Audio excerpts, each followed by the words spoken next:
Reflection of light. तो बात करते हैं अगर रिफ्लेक्शन ऑफ लाइट क्या होता है, तो हम लोग देखेंगे कि कभी भी अगर कोई भी लाइट किसी सरफेस पर, ऐसा मान लेते हैं कि हमारा कोई एक सरफेस है, प्लेन सरफेस है, अगर इस सरफेस पर कोई लाइट इंसिडेंट हो रही है, लेट सपोज ये लाइट इंसिडेंट हो रही है, तो इंसिडेंट होने के बाद रिफ्लेक्शन का मीनिंग होता है कि अगर लाइट किसी सरफेस पर इंसिडेंट हो रही है तो इंसिडेंट होने के बाद वापस उसी मीडियम में रिफ्लेक्ट हो जाती है, वापस उसी मीडियम में रिफ्लेक्ट हो जाती है। और इनके बीच एक कॉमन पॉइंट होता है जिसको हम कहते हैं नॉर्मल, जिसको हम कहते हैं नॉर्मल।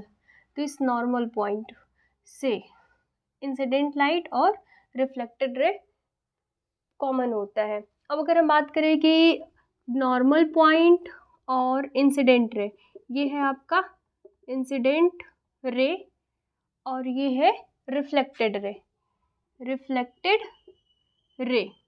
ओके, इंसिडेंट रे और नॉर्मल के बीच एंगल को हम कहते हैं इंसिडेंट एंगल, और नॉर्मल और रिफ्लेक्टेड रे के बीच एंगल जो बनता है उसको हम लोग कहते हैं रिफ्रैक्टेड एंगल। ये इंसिडेंट एंगल हुआ, incident angle, incident angle angle I होगा, और रिफ्लेक्टेड, रिफ्लेक्टेड एंगल होगा जिसको हम एंगल आर कहेंगे। ठीक है, अगर अब हम बात करें कि लॉ ऑफ रिफ्लेक्शन क्या कहता है, लॉ ऑफ रिफ्लेक्शन यहाँ मैं बता देती हूँ कि law of reflection, okay, law of reflection, law of reflection क्या कहता है, तो लॉ ऑफ जो रिफ्लेक्शन होता है वो कहता है कि इंसिडेंट एंगल जो कि आई हम ले रहे हैं और रिफ्लेक्टेड एंगल जो कि आर है, तो इंसिडेंट एंगल और रिफ्लेक्टेड एंगल दोनों इक्वल होता है। ओके, इंसिडेंट एंगल और रिफ्लेक्टेड एंगल इक्वल होगा, this is the law of reflection. अगर और हम बात करें यहाँ पर एक दूसरा रूल, ये तो फर्स्ट लॉ हो गया, सेकेंड लॉ होता है, दो नियम होते हैं, लॉ ऑफ रिफ्लेक्शन के दो रूल होते हैं, एक इंसिडेंट एंगल और रिफ्लेक्टेड एंगल इक्वल हो गया।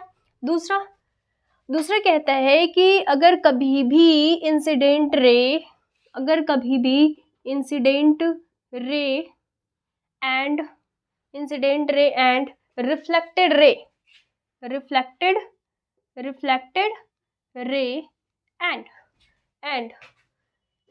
Normal point and normal are in the same plane, are in the same plane, okay, same plane, this is the two law of reflection।